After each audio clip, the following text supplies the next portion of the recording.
I'm Big Elvis the Chef Rosenberg. That's a fact. I'm Ulrich. How y'all doing? How's everyone doing in the world out there? And we got from parts unknown, Daniel B. Daniel B. Give me a yell. He's coming around the bend, y'all. Daniel B. He just wanted to make an entrance here. Yeah, man. Daniel B. He's coming here. Jumping out. He's whoa. I had to make an entrance. Look at that. Look at that. Look at that. I'm fashionably late. Don't hurt him. Let's get started. Let's start this. Ooh, all right. Energy. Got the energy. Mind you, he claims he hasn't seen any of last week's shorts. Yeah. No, I have not. Okay. Sorry. Let's give him the benefit of the doubt. Yeah. It happens. I believe. I've been very busy. I've I've been flying in and out of the States, doing a lot of stuff. Daniel B's a jet setter and coach, but actually business class and actually first class on the way back. He cares about the carbon footprint. You know what I mean? Not at all. Get you from point A to point B. No, actually, you know what's funny? I was my first time in the lounge, in the airport lounge. Right, airport lounge. Right. I missed my flight. I'm gonna be honest. My time management was off, so I had to. Is this a new thing for you? No, not at all. Okay. But there's some flights. Actually, yes. This is my second flight I missed. I missed my last one to Cuba and this one. Anyway, long story short, I get there, but I realize that with my card, I'm a VIP status. So I go there, so they were able to reroute me. And they were like, okay, well, you can get there tomorrow morning. We can fly you to DC, and then you can get there tomorrow morning. I'm like, you know what? I can spend some time in DC, see friends, chill, whatever the case is, spend the night. So you had a layover in DC? Well, yeah. So, but then when you left the airport? I flew out from Newark to DC. Right. Well, actually for Dulles, which is Washington, but it's not DC, but it's Washington. Get there, and I sit there and say, you know what? I have time before my friends get off work, and we go meet, and they're gonna come pick me up. I said, let me go into the airport lounge. So, normally I catch my flight, so I never use these airport lounges. It is the most undervalued thing in the world, because what happened was there was layovers all over. There was a big storm coming, so that a lot of people were there. Oh my goodness, I was on the normal customer service. I kid you not, at least 900 people. Where? Were waiting to talk to customer service because they either missed their layovers because they connected flights left, or they were canceling flights. And they were all happy. They were jovial. No, they weren't. They were miserable. So I said, "Damn, I gotta wait on this line, to see if I can get see if there's a flight that's going, right where I need to go." Yeah. Get there, and I said, you know what? I see the thing. It says, United Club members, and I'm like, I think I'm a club member. So I looked through, my car. It's like, oh shoot, I'm a United Club member. But I look on my phone and I have a pass. So I said, you know what? Let me go down here and lounge before I wait on this long ass line. I get down there, and it's a whole different world. Yeah. It's a whole different world. Tell us about it. When you say a whole different world, we talking about like when the Planet of the Apes, when he landed the ship and it was full of apes on horses, that kind of a different world? It was a different world as... Yeah, with the Statue of Liberty sticking out of that out of the ground. Just imagine the purge, and then all of a sudden... Filthy hands off. Just imagine... Now, I'm going to tell you exactly how you do this. It's the purge. Imagine the purge, but then you go down to a bunker, and it's just relaxed. Everybody sitting there drinking wine. Like, no one has a care in the world, even when they do have a care. Okay, so they were all pissed, and then alcohol got involved. No, not even. They weren't even all pissed. No, this is the people. The people that were pissed, they're upstairs. Okay. Then you went through what he referred to just now as some sort of bunker that led to an oasis. And a utopia of loungery. Yes. So I get there. Airport loungery. So I get there, and they have their own customer service. This customer service, nobody's online. I get there and said, I have a flight tomorrow. Can you guys find me something else? Yeah. Not a problem. It's just, my last name. They said, they look at my thing and I'm my pass and I'm down there. They said, we can reroute you for a plane that's leaving this evening. Right. It's a 10 o'clock flight, but this crew won't get there to, they probably won't fly until 11:20 because the crew is flying in and they missed their flight. There's a lot of stuff going on. Yeah. But we'll make sure you get on that flight. But while you wait a couple of hours, please have a freshman, enjoy some food, everything. Okay. I was like, what? Is there a bill involved in the food? No. No bill. No And what's bill the food look like at this lounge? So, this oasis. I guess this was Taco Tuesdays or something. No, I don't know what taco. But there was tacos, there was meat, there was sandwiches. Like a there buffet. Was, yeah, total buffet. Fruits, vegetables. I mean, just great. You know, like drinks, everything else. Stuff that would typically cost you probably the entry fee to even get in there upstairs. Because, you know, when you get it, you know, Starbucks for me is $8. When I get my chai latte, is $8. What kind of latte is that? A what latte? Chai. It's a chai tea. Okay.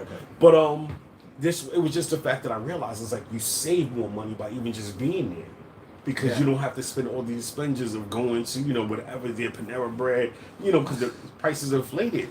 So does this mean that you now have to start missing flights No. to get this great? It means that I will utilize the services of my Amex cards and my points and everything else so that I can be at ease when I fly. Okay, so what I'm hearing is you're in a happy mood today. You're feeling good. I'm feeling great. Feeling I'm feeling fortunate. amazing. I woke up this morning. I'm great, but I just Now, I he kind of came off like he was a little pissed earlier, right? no, I'm pissed, but I was pissed because I was gonna let that go. Oh, you gonna let that go? I'm sorry, because you know we don't lie in the mic here. Yeah, If so you're having a bad day, we're humans, man. no, I had a you know, I want to say it was just a little frustrating. It was a little frustrating, and it was more about me completing things. But then when I seen these gentlemen come in and we're doing this, it changed my whole attitude. Okay. Alright, So what was a okay. minute I ago can is see not that. I today. can see that. That's what's up, All right, man. You know? that's good. I appreciate You that, know? damn it. That means a lot. Exactly. Even though me and Aura can't be friends. Yeah. No, I did. Because I was scared. I was just trying to Elvis show said that, that, right? yeah. No, He's I'm trying just, to I say that I say sow that the in jest, seeds of but strife. I did peep the head the body language. But I wanted to say, you know what? Utilize things. You didn't see the shorts though. I'm sorry that was, you know, I was actually, when I was on the flight, I used these massage glasses. Yeah. Nice. So That's it's hot. like kind of, That's you know, hot. so I just, you know, I kind of zone out, you know, first class. and You look business good. You class. look well rested. Yeah, you look I good. honestly, it was an amazing time. So you just went away for 2 days and came Yes. back. Bing bang, you're back. Yep. Like a heroin cocaine dealer. I don't know about that. I don't know those things. I have no clue. So, You're in and out. but you know what it is? I realized like 2 days. I'll be back in 2 days. No, but you know what it is? You realize that when you have these amenities and you utilize it, it does give you comfort. So I can see why people Seriously, like that's stress. when you know how you You stress see why out and people when you're enjoy coach. comfort? Yeah, exactly. Yeah. It's like you know, it's like comfort thing. Yeah, it's just like It's this. great. It's like great. Yeah. I even understand the comfort of now. Like I appreciate more, and I never really took it of boarding first. So you first didn't understand I'm that group people, why one. people would like Well, nice exactly. things. Yeah. And now that you've experienced nice things more, but you experienced nice things before, but now you Yeah, but experience now more I'm nice things. appreciating You it more. appreciate Yeah. nice things more. So the conclusion is nice things are really nice. They are Very nice, but perks. but you Perks are comfortable. Perks are good, man. No, but you know what it does? It puts you something that normally is frustrating is less frustrating.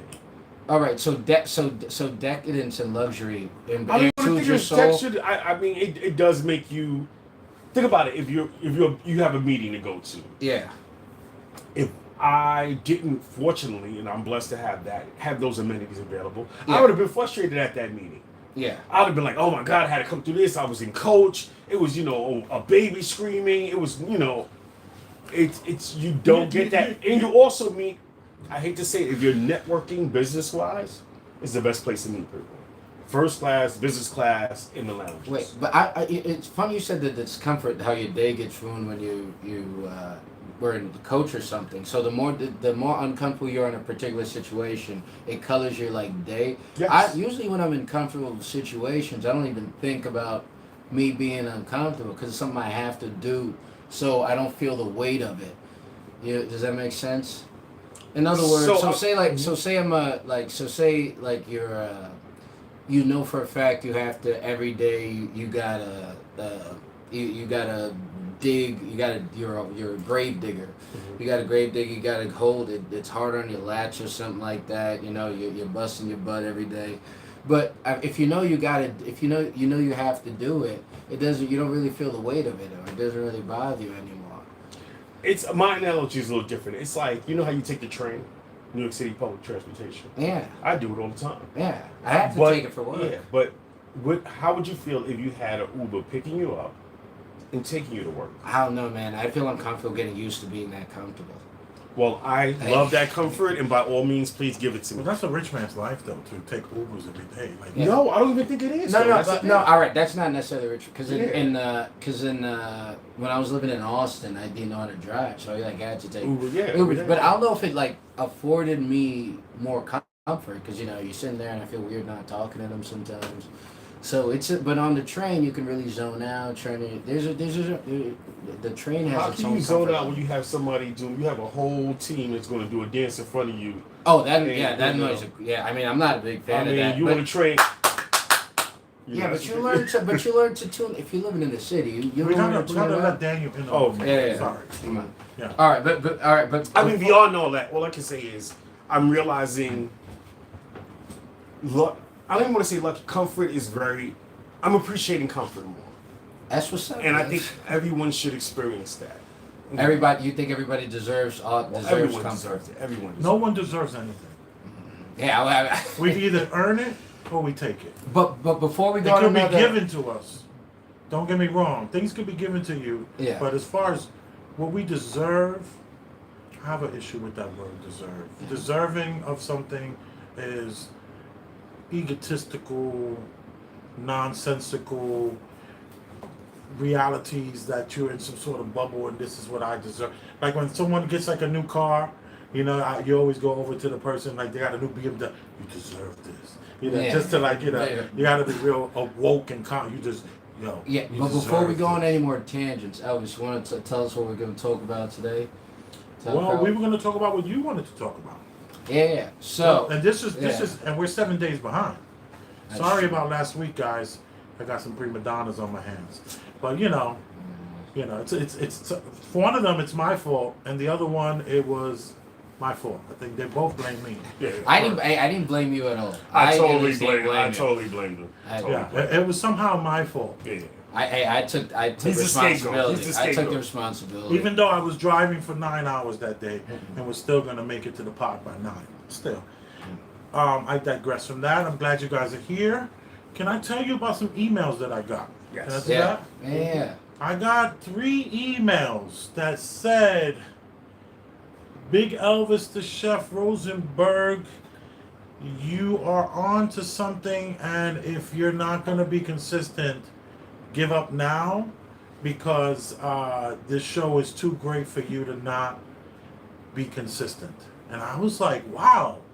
And then that was just a synopsis of the 3. This is what they kind of were saying, and they were short and sweet. Flattering. It was 1 woman and 2 men.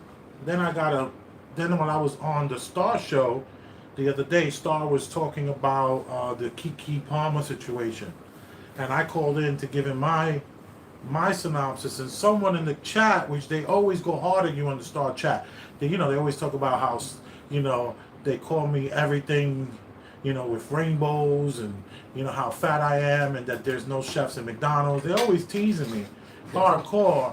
But one person said, Big Elvis the Chef has one of the best podcasts on YouTube that no one's watching.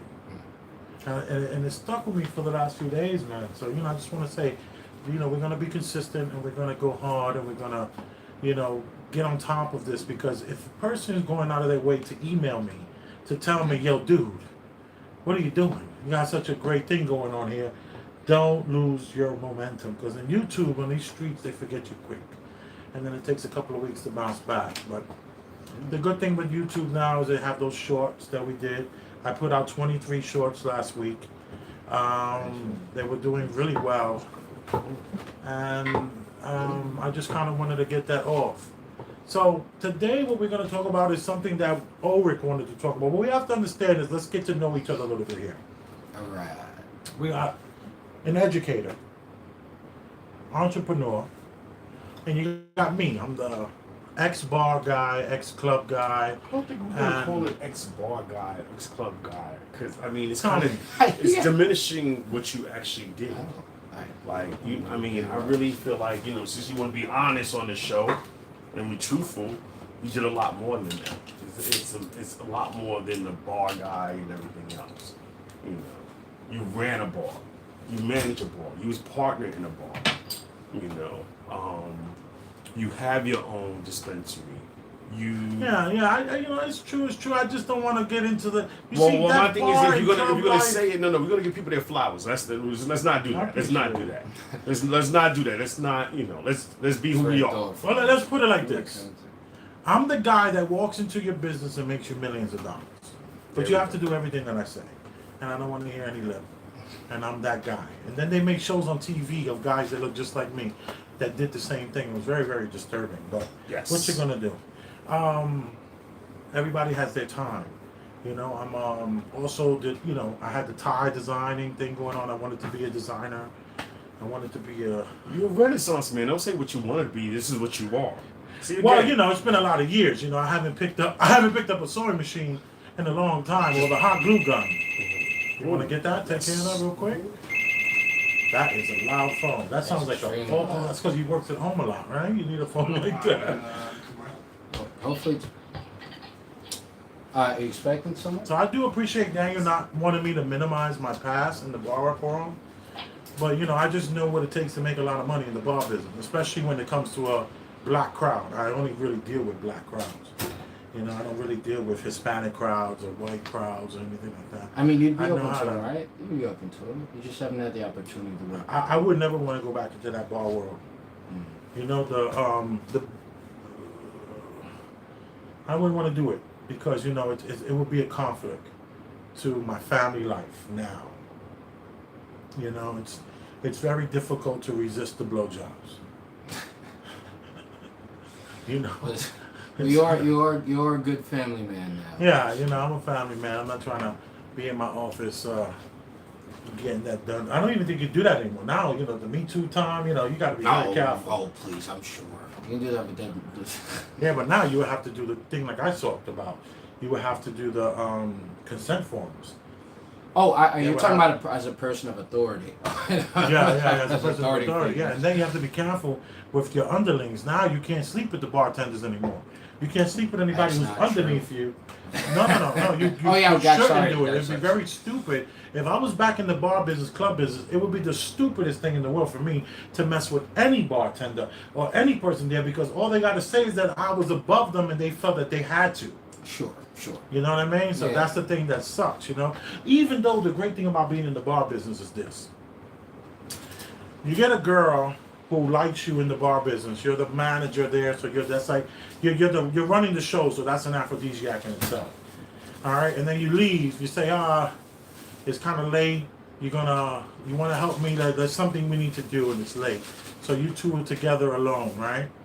And then you say, I'll be right back. I'm gonna go down to the basement and I got something I gotta look for real quick. So you stay downstairs for like 10, 15 minutes. And when you come up, 85% of the time, that person is butt naked upstairs waiting. So, those kind of things I want to avoid that. So that happens a lot in the bar, in the bar business. I'm sure Daniel B will concur with me with that. Yeah. But So I just you know what it is? I understand the black dollar. I'm really good at understanding the black dollar and what it takes to make a lot of money. Yeah, gotcha. That's a callback to that black delicious beer we had last week. What was it called? I don't even remember. Black Meadows. With the M, Moors. Moors. Look at this. Boom. Moors. Hey Moors. Premium Black News, man. Any more Moors As long as you're not around? poisoning us. Is there any new bottles available? Or this is just an old one you're showing us? All right. They're not paying us for this. All right. They're not paying us. Yeah, for for this. real. No, but doesn't this man kind of look like me? I'm just gonna throw it out there. This is Whatever. Whatever. You are a silly goose. No, seriously, don't I? All right, so that's enough about me in the bar and club business that I never want to go back into.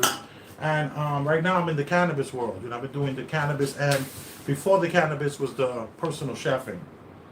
And so we got an educator, we got an entrepreneur. Daniel's done everything from being an editor to magazines, to owning dog treats, to owning PR companies and things like that, where he's really been that's why he's been in so many rooms. A lot of times you hear Daniel sound like he's name dropping, which he is, but it's almost a reflex for him.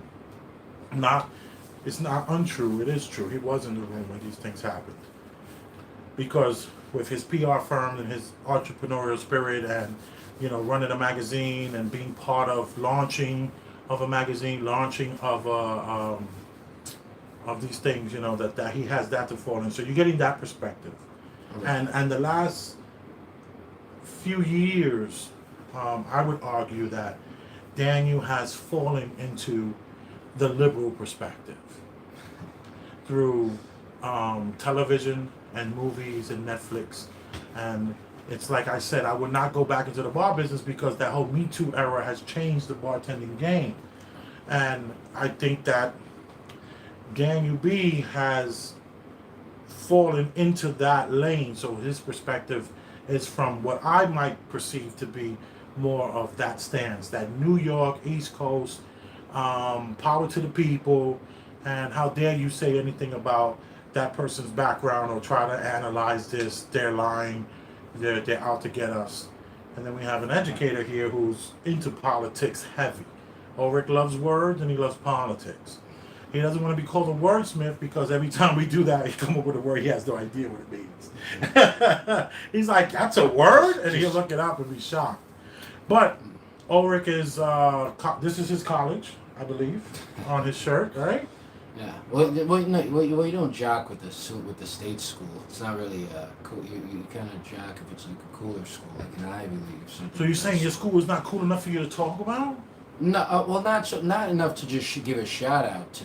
Okay. I can respect that. Yeah. I respect that. But I did like to school. I had very good times at UAlbany. Yeah, Very solid. And then you school. were in the fraternity too, right? I was in a professional fraternity, not a social. Oh, okay, fraternity. yeah, I was to say. I was in a law fraternity. I was in professional social fraternities. They're too brotherly, too friendly. Right. Yeah, nobody wants that. Yeah. Yeah, of course. I know you want that. That's I heard about them kind of some of them HBCU fraternities. Mm-hmm. I'm sorry. That's right. Mm-hmm. I'm not. Just let that go.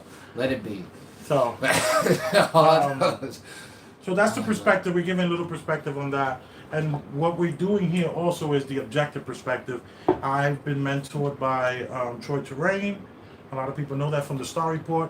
And I've also been mentored by Matt McKinley, who has the YouTube show that's called Quantum of Conscience. So I come from a perspective of possibly we're living in some sort of a ruse, then we're not knowing what we're in and where we're in, and everything around us a distraction. So these are the perspectives that you're going to get from this side of the room, that side of the room, and here are different, but they're all objective perspectives. That is our platform, and this is also a place where we don't give shout-outs. We'll send respect to people and give them their roses. And I do have a Christian. Oh, that's right. Also. And also, Ulrich is in the Christian perspective. He's into the book. Daniel also is into the book. I read the book, so I'm not really into it because then I found out there was a book before that book that they copied from. But anyway, that's another story for another day. All right, so Elvis. All right, so with that excellent preamble, and those acknowledgments were absolutely well and beautifully put. Thank you. What are we going to talk about today? We are going to talk about affirmative action. Oh shit! This is the perfect time to have those little blow things. Yeah. What are those called? Are those streamers? Yeah. Or we're gonna talk about affirmative action or the end of affirmative action. Ooh, dun dun dun dun. That was good. That was hot. Dun dun dun dun. All right. Oh, Rick, I want you you're a politic guy. Keep pushing. Okay. You just pass me that. I'm sorry, I'm not gonna use the glass. I need to drink it out the bottle. All right. So maybe I can preface it. So I know I'm sure our listeners or our viewers are kind of have a gist of what affirmative action might be, but I'll just essentially affirmative action allowed schools or things like places of business that in order to allow hiring or admittance based on things like race, sex, gender, things outside of things, the criteria that would either make you best suitable for the school or best suitable for that particular place of employment. I'm not sure. There could be other places where affirmative action manifests, but that's as far as my knowledge. What do you guys say? Okay, so affirmative action, in my opinion, is for the minority group to get chances. No, I'm just saying what it is. I'm not saying by. All right, go ahead. We'll fight a little later, or we'll have a strong I word was discussion just giving a it, little dividing later. it. I wasn't. It's more of minority groups, which it was, and is, access to some things they normally would not have, or that they would not have. Minorities. Minority groups, Right. you know. So as What you're leaving out is non-white man. Affirmative action was to exclude the white man and include everyone else. no, Yeah, but that's no. No, but no, let no, him. no. Let him. Wait, hold before on a we second, get hold on a to second, that, hold on. Let him Yeah, get, yeah, no, yeah, let him go. No, yeah. Ellis, you gotta let him go first, because then it's only tasty when you gotta let him get it out. You gotta let him get it all. So, what we all know is that majority of America is white males and women. You gotta. So the minority group is less than. That's why they call a minority. So it's not so much as it's inclusion and things that we were prohibited from being a part of. Who's we? My people. Who's All right, Minority. wait. No, before we get into the argument or the debate or discussion, the reason we're talking about affirmative action today, in addition, so I wanted to start out by defining it, Dana, before we give our opinion on it. But the reason why we're talking about affirmative action today is because recently the Supreme Court ruled that affirmative action is essentially unconstitutional, and the action of consideration in arbitrary things. Well, I forget that's too much of an opinionated thing. But the consideration of things like race or things not directly relevant to schooling is unfair to take into consideration. So that's a big ruling, and this ruling has gotten really big cheers on the right and big cheers on the left. Big jeers on the left, because this is kind of out of all the rulings, this is kind of a huge ruling in terms of the Supreme Court in the United States becoming more conservative. Because recently we just had a ruling that made federal abortion, it illegal to federalize abortion. So And we can thank the same man for all this. that the person who We can thank the same man for all this. I don't want to. Yeah, but I'm trying to more speak of the context of what's happening more than before I get into opinion, because opinion is going to just get, All right, but so a lot of things. So this is very combative moment currently, and people are very upset. So I'm not sure how you want this to be arbitrated or how this to go, but I just wanted to give a nice little introduction. You're young. You got the perfect outfit for standing. I mean that he has an athletic outfit on. It looks good. Yeah, you look tall. You look rich in that outfit. I look tall. You look tall. I'm so mad at you right now. Yeah. And So what are your views on it? Elvis? I want to go last. Why are we even talking about this? All right, so Elvis, you want to present us with is there any question, because me and Daniel, you can see we're chomping at the bit individually to talk about the situation. Not me. But I know you're not. Me and Dan in particular, because we have we have polarizing views on this. I didn't know that. I thought it was in. Okay.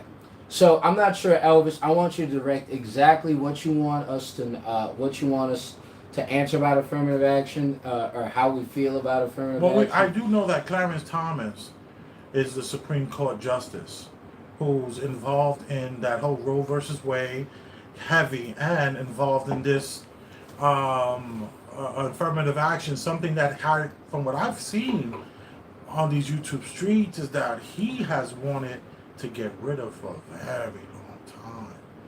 He has hated the idea that it was the affirmative, that people even look at him and imagine that affirmative action is how he got to where he's gotten. Even though He's gotten to where he's gotten because of affirmative action. I don't know if that pertains to Clarence Thomas and Virtue, but Clarence Thomas was affirmative action is the reason why Why he made it to where he made it to. Wait. No, Time he out. admits Wait. Hold on. I now I don't know. Now I don't know that to be true or not. I No, assume that he you were admits it. assuming. I don't have If to- he I admits it, if he admits that. it, I believe. I don't think you're lying about it. I think it's true. Why now? Daniel, did you know that to be a fact the way Elvis knew it to be a fact? Yes. Or did you assume that there's no other way he could have became who he became without affirmative action? Great question. I believe, yes, he could have.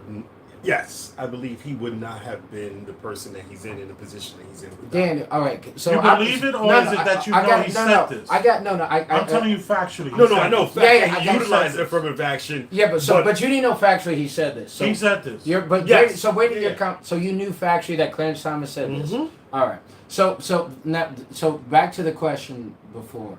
Do you think he would? Oh, okay. I'm sorry. You answered the question. You said that you don't think he would have been. He wouldn't have became a Supreme Court justice without affirmative action. Yes. All right. So my follow-up question to that is, Daniel, why do you Whoa, think? whoa, wait. whoa. No, I had a perfect Oh, follow-up. go ahead. Daniel, why do you? So, Yes, sorry. Why do you think so little about black people? Mhm. Why do you think so little of black people? why do I think so little about it? I actually don't. Because I would never look at a black person. If I see a black person as a CEO or a black person as a businessman, I never say, wow. Because it doesn't surprise me. When I see a black person, I see someone who's capable of something.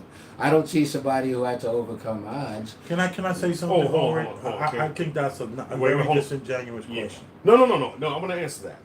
Yeah. I know. Wait, hold on a second. I know what you see, but I know they had more obstacles than anyone else because of their color. So when I do see a CEO that is of color, I do look at them differently. How do you know another? How do you compare one black? So do you think all black people share the same experience?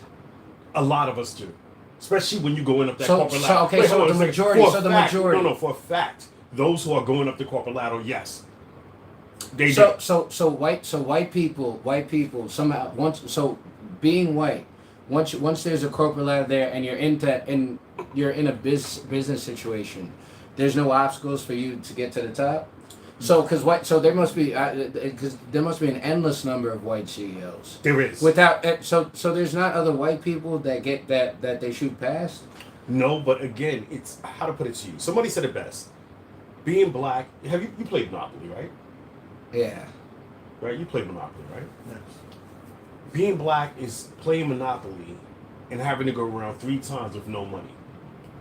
Being white is actually having money from the bank when you initially start. You know how you start off with a certain amount of money? $200. But do you know affluent black people? Yes, I do. Do you know Hold broke up, black hold people? up. Do you know broke black people? Hold up, Ulrich, and continue this analogy. I like So- this analogy. All right. It's saying that the playing field is not level for us. Regardless of what you want to feel and what you think. So the it's black man is in this proverbial Monopoly game where he starts off with 0 and has to go around, past the jailer, past all rents, these yup, things. all these obstacles, yes. Yo, Wait, no, actually, Where did no, you no, hear no. this from? No, I no. love This is how I know. I love You know what's this funny? analogy. I agree. This is how I agree with Daniel. I agree with Daniel. This is where the oppression truly exists in the world and truly exists towards black people. Oppression exists in which they implant that idea into your head as a gullible black liberal, in order that you can't excel without suffering, and there's no way you can get from point A to point B.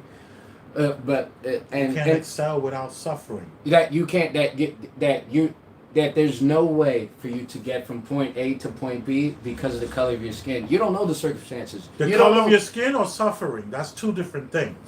What do you mean the color of your skin is suffering? You said that. I'm saying as You a are- black man, as a black man. man, you can't excel without great suffering or without great obstacles in comparison to a white person. It can be the same white it can be apparently, well, to Daniel, any white person, or to, I guess, to anybody, to both of you, any white person inevitably or innately has an advantage over another black person, especially in corporate America. That's what I'm hearing from Do you. you doubt that? I doubt that to be a fact. I think In they're. 2023 or 1963? I don't even understand that question. Has the fact that you saying that you doubt that that's a fact, is it a 2023 mindset? Again, this is where I think this is where real oppression exists. Real oppression exists in you think you're not even having any black. You didn't have any necessarily. Now you might have gone through personal hardships, but you think there might have been Elvis hardships or Daniel B hardships.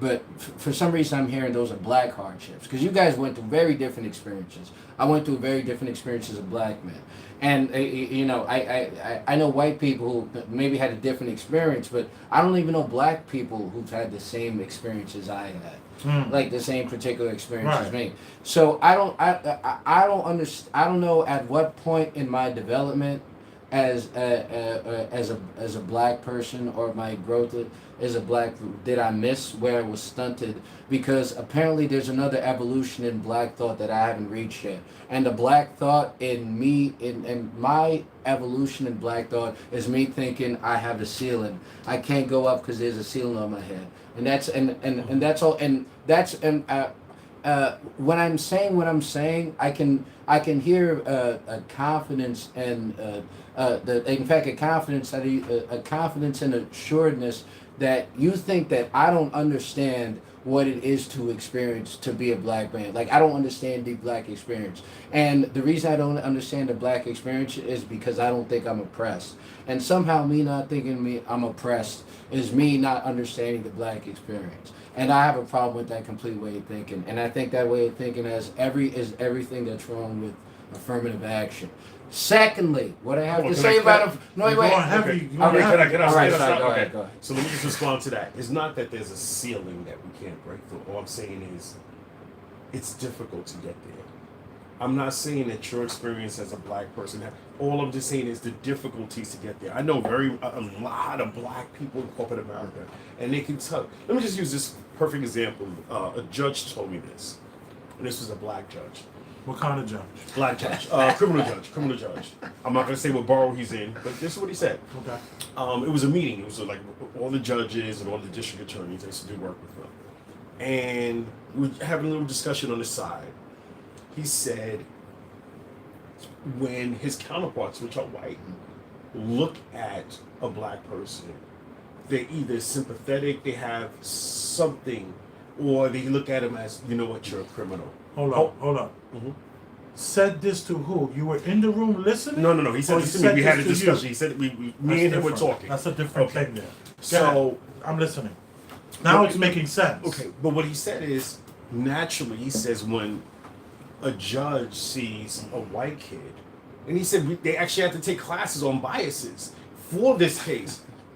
He said because they can relate to that person. They see them as their nephew, their niece, everything else. Especially if they didn't, which a lot of people haven't, grew around a lot of blacks. As much as New York is multicultural, is very, very much segregated. I understand compassion and kinship towards somebody. So when you're in a corporate environment and you're not of the norm because you're not of the norm. If you're of color, you're not of the norm doing that and getting to that point. That's why everyone kind of knows each other. It's so limited. No, let me tell you, Art, being black in whatever industry you are in, it's so limited. You know how incentivized companies are to have black people as the faces of their things, whether or not they make decisions. What year is or not. this you talking about? I'm talking about current. I'm talking about currently in society. Literally, companies get it changes how much their investment potential is, their diversity. So literally, businesses are incentivized, whether or not black people have influence or say, which they don't up the corporate ladder. And no, it's not that white people do up a corporate ladder. There's very few people on top, and those very few people stay on top. All right, and they may be white people, but that's not indicative of white people. There may be a group on top that's white people, but that's not white people, because these white people are not the same as these white people. They're very different group. Okay. Can I speak? Go ahead. Isaac Ulrich, you're talking like a worker bee. I don't know what that means. You're not talking like a boss. If you want to be a boss in America and you black, It's going to be a fight. If you want to be a worker bee and you want to punch in a clock and you're going to get your 401k, hopefully you get that 6-7%, and you kill yourself for the next 18 years, what they're going to do is they're going to give you housing. So you're not going to. So now you're going to be a teacher making 80 grand, living in a place where most people need to make 160 grand. So you ain't going to really feel that pressure as a worker bee. But if you're trying to buy a building with 50 units, if you're trying to open up a winery, if you're trying to import, export, if you're trying to be a boss, you're going to feel real black Why real do you quick. think that's unique to black people? And that doesn't, No, that it's not unique. So then why are you saying you're going to feel real black? You're going to feel real black because So it's going to be deeper than the it's unique to struggle. black people. It's going to be because you said that there's this idea of inherent struggling that you have to go. Exactly. Yes. If you're an entrepreneur, yes. You cannot win unless you know what's it like to almost fucking want to kill yourself. So can I ask you that? Let me say something really go quickly. When I walk into my pizzeria, okay, I used to be in the pizzeria business too for 5 years. Walking is the worst job in the world. You always got $500 in your pocket, and everybody needs your help. But you're gonna be an old man doing the same thing. Let me not even go into that tirade. I don't want to get triggered. But let me just tell you this: you're gonna face so much adversity when you walk in the door on the Monday. Everybody has to be paid by Friday. You're gonna damn near have ulcers. You're gonna be mean. You're gonna be horrible. It's just there's this weight over any business. This is all business people, right? It's business people. But doing it as a black man in America, you're in for a treat, brother. First of all, people are not going to even want to lend you supplies. Where someone else, they're going to just give it to them. They'll give them a $30,000 credit. They're going to give So me. is this for white? Which? When you're black in America doing businesses, you're not going to get the same deals that your counterpart is going to get. It's because they're not going to. Well, let me just tell you this. If you're a black man trying to open up a business, dude, you're going to need much more money than everyone else because what you have to understand is that you're not going to get the truck that's going to drop off your cheese is going to want to get paid as soon as they walk in the door. Your counterpart, they don't have to pay for 30 days. These are facts, man. Now I used to watch a show on called South Central. It came on in 1994, and that show they kind of insinuated kind of something like that. They were in the supermarket, and there was a black supermarket owner, and he said, "Well, they expect me to pay them as soon as possible." And the minute I walk in the door. Yeah, but you know what? Where that shit comes from? Television. I think I'm not saying you're gonna. What I'm saying is I'm not saying you didn't have bad. You are a black man. That's a fact. And you know your experiences, and you've had maybe negative business experiences, and you probably had success. Now, most black people probably hasn't reached the point of success that you have. And so, some white people may have not reached the point of success, and some white people might have reached the point of failure. Again, that's not indicative of being a black person because you were bigging them up before. So as a black man, at one point you won and you did well, all right, and things just didn't go in the same trajectory. You as a black man, you were an entrepreneur. You did well. Weren't you in an entourage? You were shaking heads with You were shaking hands with all famous people. You're traveling to Cuba, and yet you still continue to talk about how oppressed you are. What happened to you when you were a child? Okay, let me explain something to you. It's not oppression, it's understanding the challenges that I've had to face that my counterparts do. I have good What are you talking about? You sound crazy. You were just talking about the lounge, bro. Yes, you sound crazy. You sound insane. Hold on a second. But I had to work harder. How do you know how hard another man had to work? I have a white because for my business. Hold on a second. This is black psychosis. This is black psychosis. Wait, hold on a second. This is real thing. This is black psychosis. Hold on a second. All right, go ahead. I have a white partner in one of my businesses.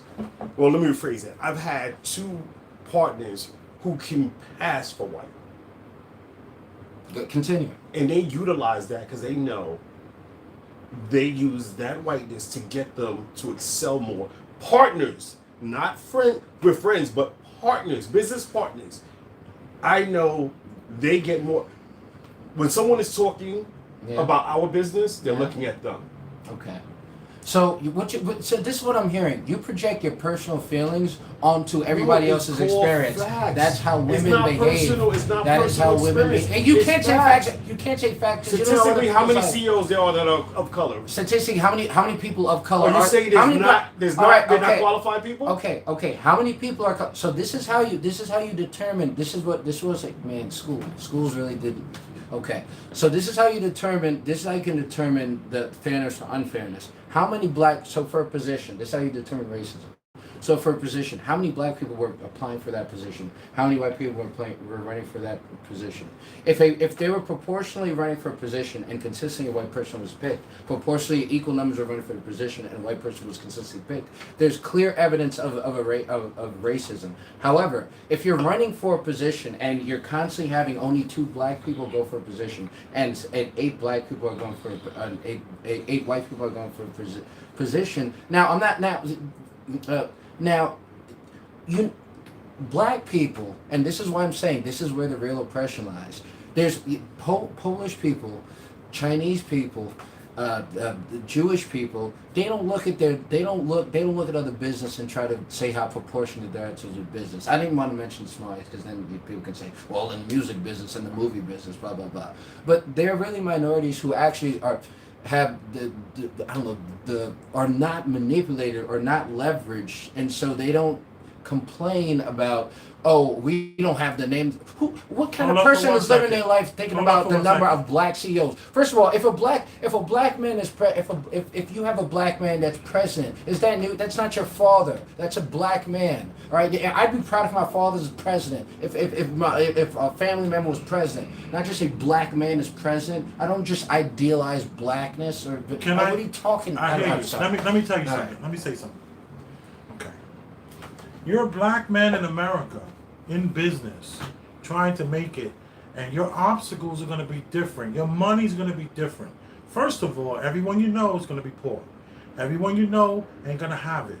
It's very difficult when you're a black man in America to call up a family member and say, yo, I need 4,000. I need 20,000. I need 18,000. What about the boule? The boule ain't going to give it to you. No, I'm saying, what about the boule in general? So do those black people, because the boule, the oppressed kings of the world, Let me finish they this count. thought. All right, Let me go finish ahead. my thought. Let me finish my thought. So it's going to be difficult for you to win. Damn, you kind of messed up my thought. I'm sorry. That's all right. No worries.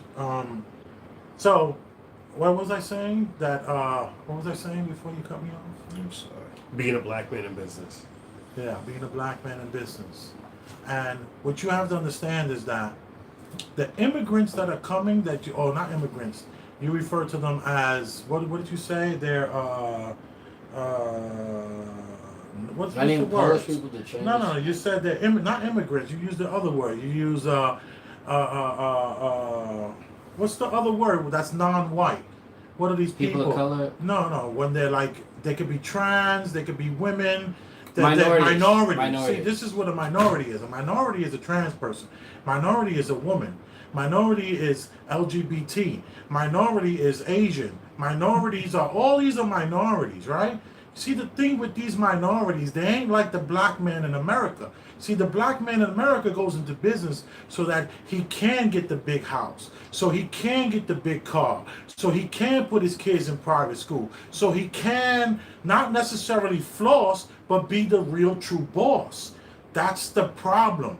When these people, what do you call them? Minorities? Yeah, these minorities, they cool. They cool with just making a certain amount of money driving the Hyundai Sonata. And they cool with going back and forth to their house. See, what you have to understand is that what is a person willing to accept as success? Once you a black man in America, your family were slaves. And they came up, helped build the country along with a lot of other people and made this such a rich country, and they did it for free. And they want to win. These other people that come in, what do you call them again? Minorities? Yeah, minorities. It's hard for me to say the word minorities because I'm not, it's such a word that they play games I with. use that But you tag, use the man. word minorities. When the minorities go into business, they don't mind owning a pizzeria and staying there for 25 years. Let me say this. Let me say this. When I opened up my pizzeria, I had to realize real quick that it was not a business, it was a job. These minorities that you're talking about that ain't thinking about this, they ain't thinking about that. What the problem is that they okay in these positions. Black man ain't trying to be okay in that position. Black man is trying to have an MTV crib life. That means the minority's mind is right because when you can take care of your family and you can support yourself. But that's not what they teach us. When you can own a building that is just vanity, that's emptiness. And if you think and if that's what black men think they need to be, they need to fall back. No, they might be in a better. They would be in a better position if they didn't try to be. If they didn't.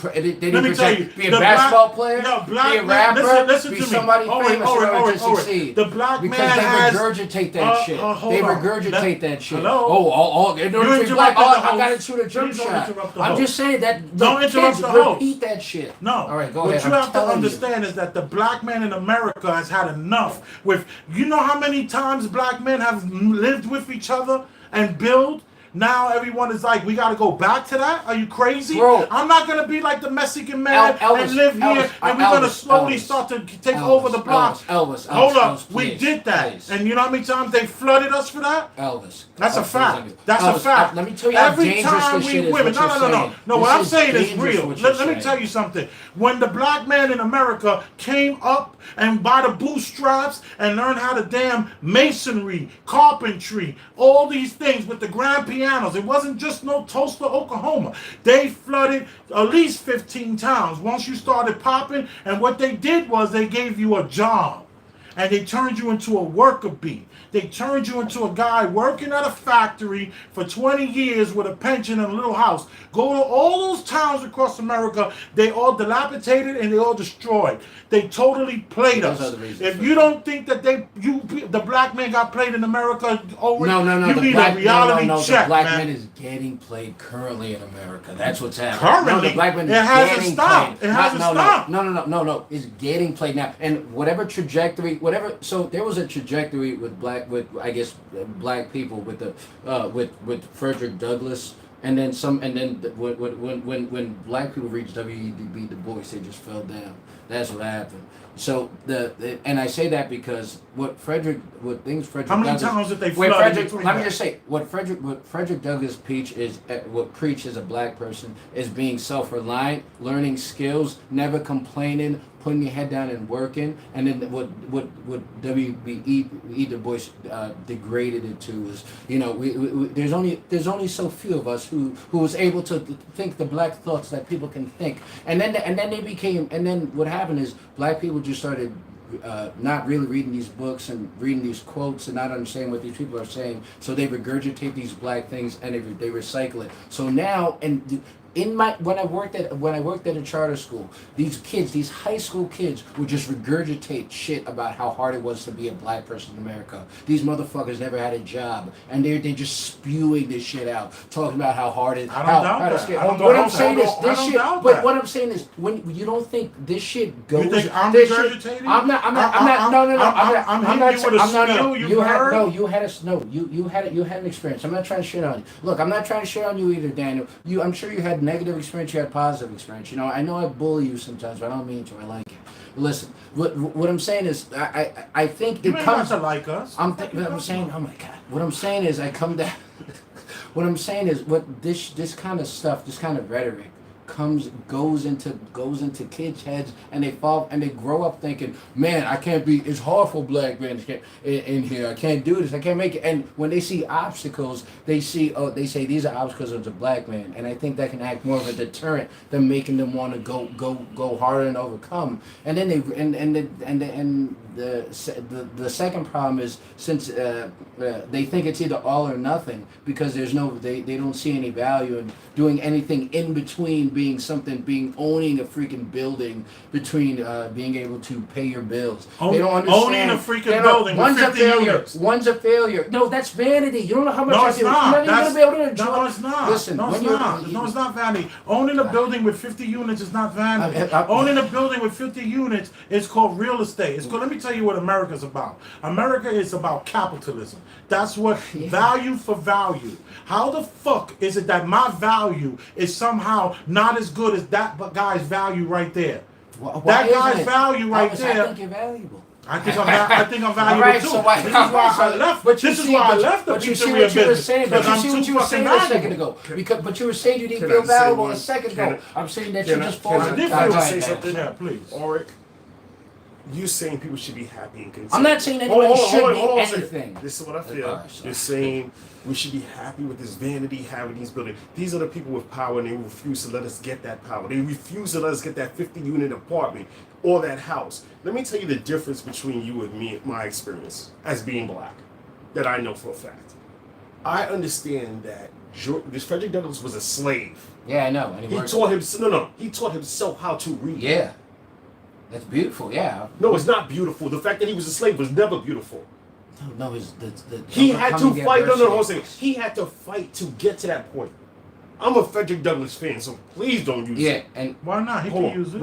I don't know what you're talking about. I was pro Frederick Douglass. He spoke about the struggles that he had to do. I was pro Frederick Douglass. W.E. Du Bois, he said, is what came in. Yeah, the new idea. I want to say, my thing is, as black as America, we feel that we're entitled. No, not feel. We are entitled to everything. We're individuals. Entitled? I hate that word. No. Okay, well, you can hate it, but no. We're entitled to the same equal right. Now, all we want is the same equal opportunity and rights as everyone else. No.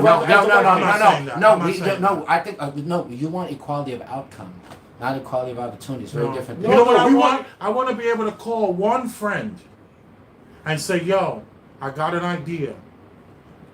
I have this thing here. I need some help. How much you got? Any investing money?" That's what I would like. White people are probably stingier than you think. Yeah, I'm not saying white people aren't stingier, but let me tell you, there are white people out there. I had a friend who owned one of the hottest bars on 53rd Street and 8th Avenue. And you know how he got the bar? He owned one of only 5 bars. This guy was 27 years old, owns 5 bars, and he got the money from grandma. He told grandma, I need $150,000 to open up this bar. Remember that bar we used to go to downtown? I can't even remember the name of it, but one of the most popular bars in Midtown Manhattan. He got the 150 G's from grandma. I don't know one black person that got 150 G's from their grandmother. Not one. And me and you've had this conversation before, Ulrich. We've had this conversation before, and I said, do you, black man, think you got anybody that you can come to and get money from?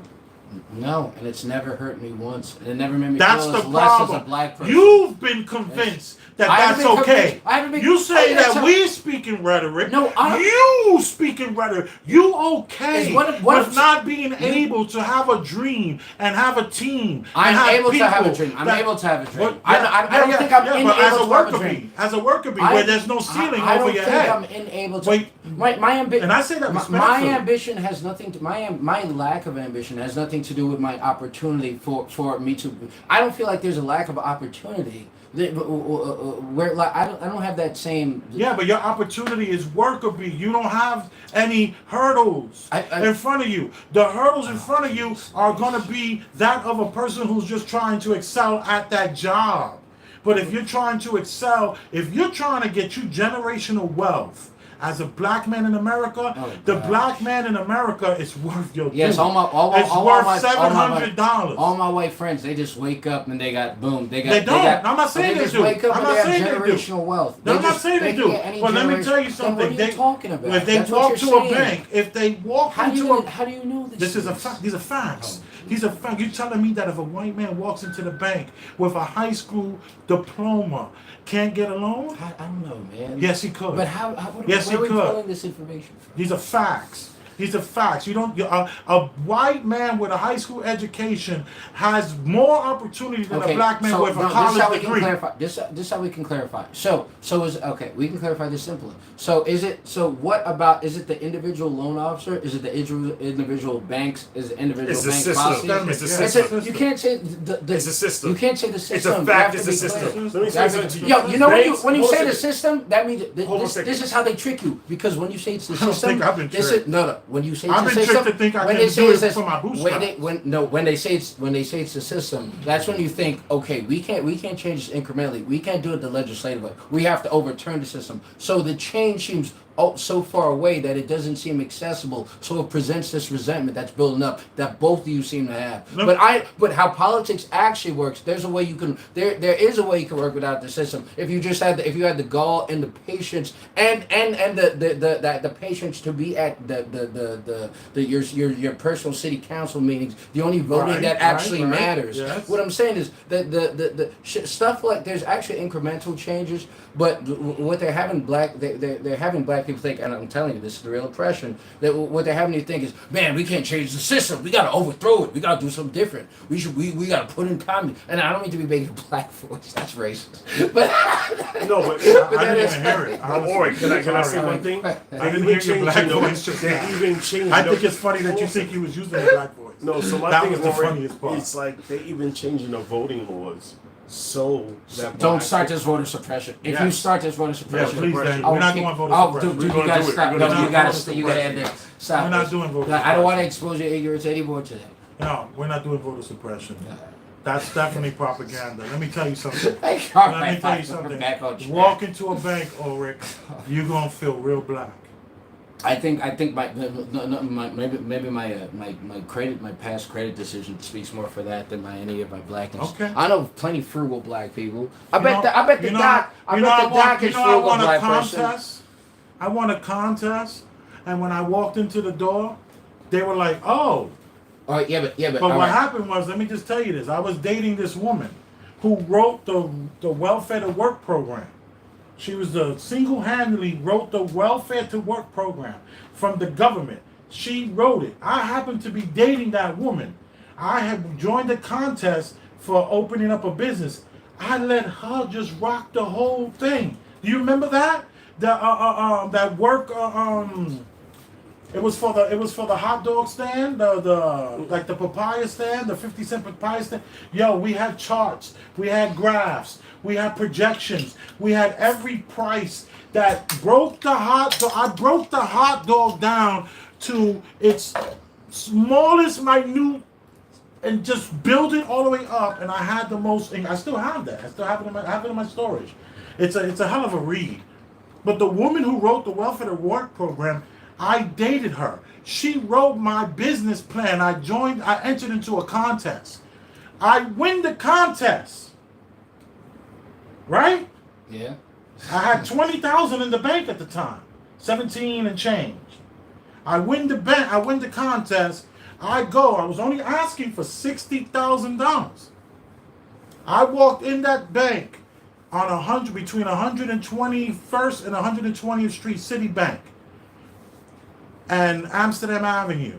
And when I walked in that bank and I said, "Hey, I'm the guy, I got your letter, here you go," they were like, "Oh, you wrote it? You did this business plan?" I said, "Yeah." I said, "Come on, let's go over it. Let's see what's going on." They had me sitting there for 2 hours, dude. Listen, all right. Yo, listen, I mean, for real, man. But let's just say this: 2 factually, hours. blacks, and this is you a just fact. gotta stop saying factually unless you No, have no, a no, fact. no, Let me finish my Factually, thought. you can't just use I that sat word. there. I Just sat there willy-nilly, for man. 2 hours. 2 hours. They could not believe that I wrote this business plan. But mind you, my girlfriend wrote it at the time, but I was there with her the whole step of the way. Yes, we used charts and graphs. Yes, we did massive research on the hot dog. We talked about the crispiness of the outer crunch that we broke down the subreddit. All I'm telling you is this. They couldn't fuck with me because they could not believe that this was me, that they gave me the rigmarole, the runaround Then they were trying to say, because I was filing 1099s at the time. You know what a 1099 is, right? Just a private contractor. I'm not a W-2. They just could not understand, well, how you going to make money if you're going to be working? You need to have more money coming in. They're like, I'm like, it's only 60,000 I'm asking you for. I have the space. Here's the landlord's information. In order for us to really all check that. if this is correct, we got to say what their credentials of loans are, and did they contradict it with you specifically as a Are you fucking kidding me, man? They gave that shit. Yeah, let's just have it's better to have an opinion than to understand what actually It's not happened. an opinion. This is a. It might be anecdotal, but this is not. That's not exactly the what only, opinion. But I'm not. Anecdotal. But it's not the. It's I'm so not the first even person if to you're- feel this way. To regardless- go so through this. if five people, if five people came up with a if it happened to five people that they got bitten by jaguars in New York, right? For some reason they were jaguars here, and it happened to five people. Right. And they say that's what happens. People got jaguar. They I know what people I'm get saying. jaguar. No, what I'm saying is that you can if have you go five, into a you can have bank, multiple you're better. anecdotes. You're You better guys- off having. You can have a high school All right, but diploma and win. you guys are arguing. So your facts are multiple anecdotes. Okay, so None just, of those just are read facts. this. What are you looking at? What Just are you read looking that at? right there. All right, Jill. So I guess our black mortgage applicants denied 84%.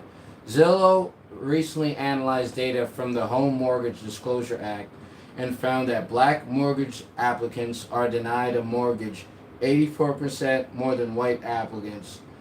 19.8% of black applicants are denied a mortgage, the highest amongst all races. So can Hold on, that's just one thing. Hold on. No. Go ahead, So it's important when we look at these facts. So black applicants.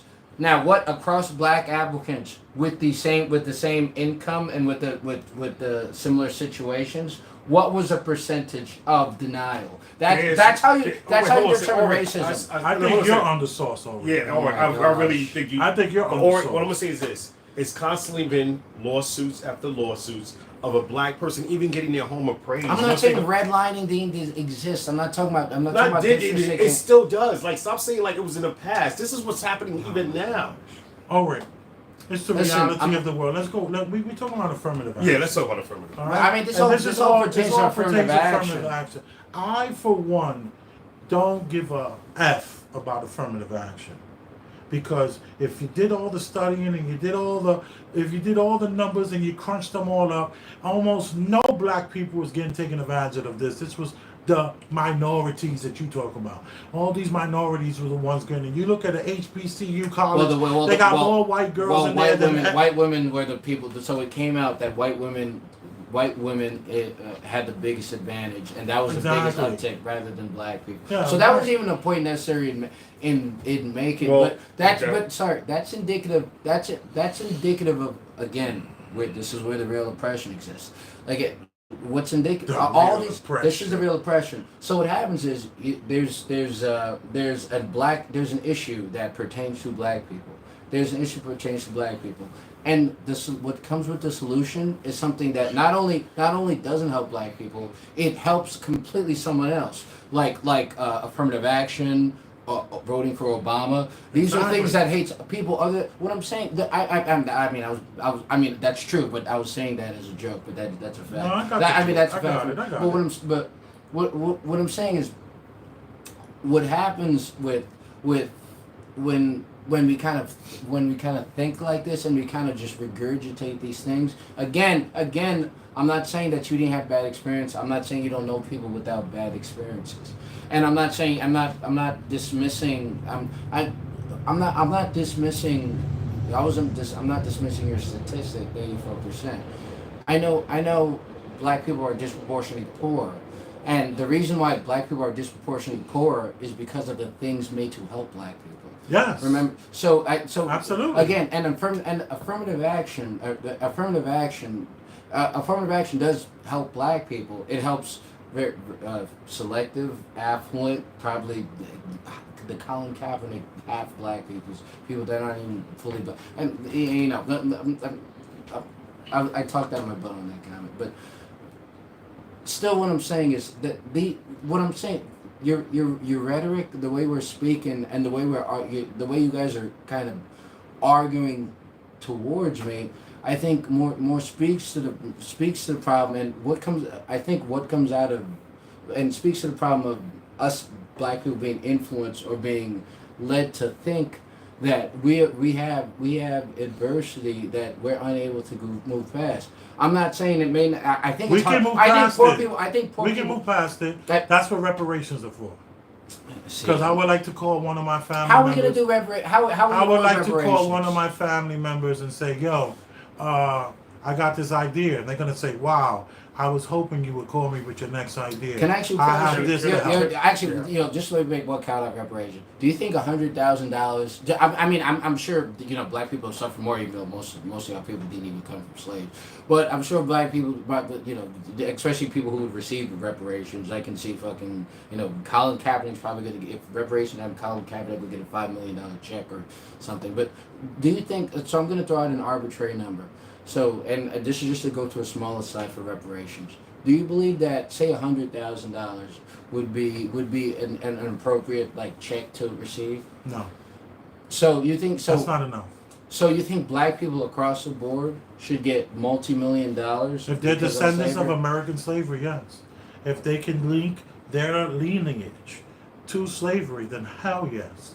Absolutely. If they can link their lineage to that town in Central Park, the town in Brooklyn that they destroyed, to all the towns that they flooded, if we can link your family to this, then yes. Yeah, but you know what they do? They link your race to it. They don't link your lineage because your lineage isn't connected to all this stuff. And this is how they get all black people thinking the same. Black people thinking they can't do anything. Black people think they can't cross the street without a police about to attack them, so they walk with their shoulders up all the freaking time. I don't know any black person like that. Black people. I don't know black people like that. Daniel, do you know black people like that?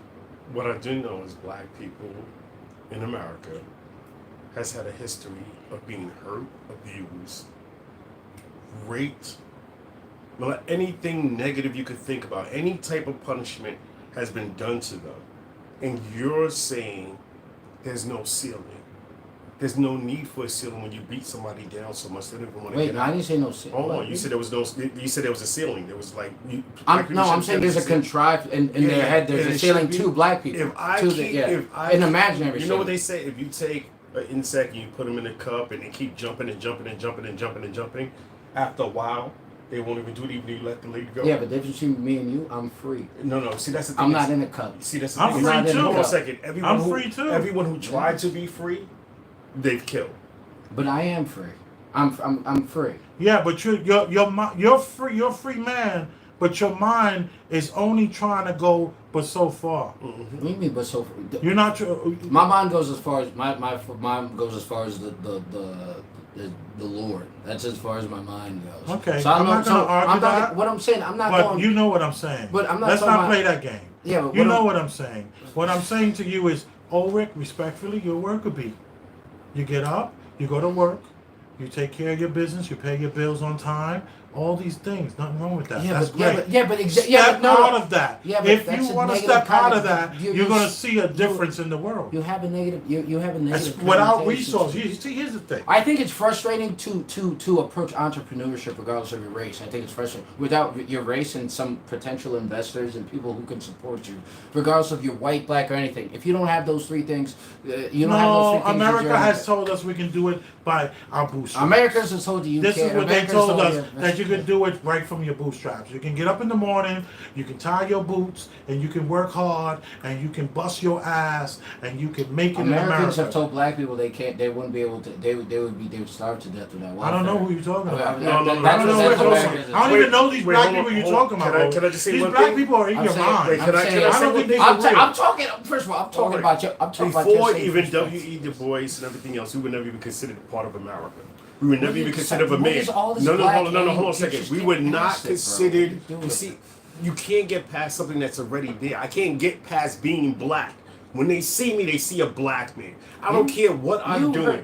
Malcolm said it best. You hurt more than people. I bet you hurt more than people who actually went through real racism and oppression. What do you mean? I've been going through I real- bet wow, you yeah. hurt more. You hurt because the people who actually went through stuff and went through strife, they grow a toughness to them, and they grow a extra. They grow. You know what they did? No. You know what they did? They They gave them jobs. No, you know what they did? They gave them jobs. Or you know what they did? They started to get mentality of you that it's No, no, What's no. your mentality? They gave them jobs. Wait, what's my wait? They went and got jobs. When they flooded them That's out what you of ought- the that's what you South do as a and man. out of the You get a Midwest, job. when they did Lake Mead and they did all these spots that they flooded all these towns, what they did was when All the of people those were was horrible things that happened. well, I'm you know not, what I'm they not, did? I'm not saying any They of gave those things were- people jobs. All those things were horrible things. With those when Black Wall Street got all those That's things are only bad one. things. That's only one. What So I wait, told wait, you- Ori, so wait, hold on a second. One of So the wait, bad no, things. Ori. So you're saying if 25, I 30. constantly, if my growth and my family's growth is constantly seeing things. But hold on, no, hold on, let me finish. you don't- Let Hold them on, let me finish, let me Lord. Let them finish. Things that we're building, things that we're getting to, this freedom of owning things are constantly knocked down. Not by my own reasons, but just knocked down. Oh, eminent domain. There's so many cases. The we Jews can go- suck it up, so you suck it up. So, What? The Jews suck it up, you suck it up. The Suck Jew- it up. the- Suck it up. If what I'm saying is, if you're talking about historic, because anybody can give that wait, historic. wait, wait. Anybody can give a historical sob story. Daniel, you never went through any of these things. Anybody can give a historical sob story. I never went through Stop racism. it. What, I had to Stop get. it. I'm sorry. I had to get Just Billy stop Club. it. This is just. So I never had a cop put a Billy shotgun Club. to my head. I'm I sure, never had somebody I'm call sure me a you nigga. watched plenty of movies and woke up and had plenty of dreams. Ulrich, and don't, you know them what I things realized? sometimes they feel real. Ulrich, you know what Listen, I realized? I'm You live in a sorry. bubble. You live no seriously, and I get it. I understand. You live in a safe bubble. You What are live you in a talking about bubble a feeling safe that bubble? you are free, that everything is based on what you I do got and what punched you're in the applying. face by a police officer while another police officer But what was you- holding but- on to me. But why? What are you But why? talking Not because about? it was black. Why was it? Why was What do you it? mean not because I was? But they were non-black people. Why can I not No, come no, to no, that no, no, conclusion? exactly. Why can I not come to that conclusion Because that they were not? everything is If I was not- another race, because oh, it- everything's not racial. Everything's With not racial, you, Daniel. everything is not racial. Yeah, but Nothing is racial. what I'm saying, if I thought like you, Daniel. You- no, no, what you I'm saying, said- Daniel, what was the reason they knocked you in? Daniel. Were you Daniel. doing something bad, Ulrich? I'm not at the point. One at a time, guys. All right, not the at the point I got punched in the mouth. I wasn't a threat. There was no reason to hold me and punch me in the mouth. Absolutely not. It was Why wrong. not?